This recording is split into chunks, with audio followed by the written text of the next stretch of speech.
মই যোৱা বহুত বছৰে মই বান দেখা পাই আহি আছোঁ।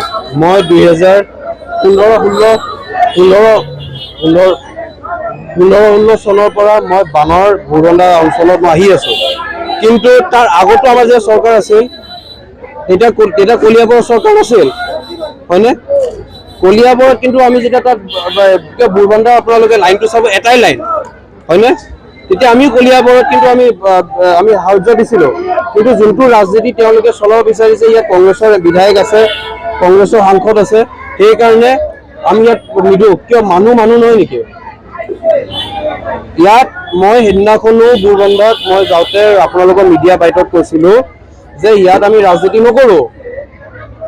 ইয়াত দুৰ্যোগৰ সময়ত আমি এতিয়া কভিড আহিছিল, কভিডৰ সময়ত আপোনালোকে ডিটেইল ওলাব। আমি চামগুৰি অঞ্চলত, জামুগুৰি বিধানসভা সমষ্টিত আমি বিজেপি এজিপি কৰা মানুহৰ ওচৰতো আমি মাস্ক চেনিটাইজাৰ আমি প্ৰেৰণ কৰিছিলোঁ।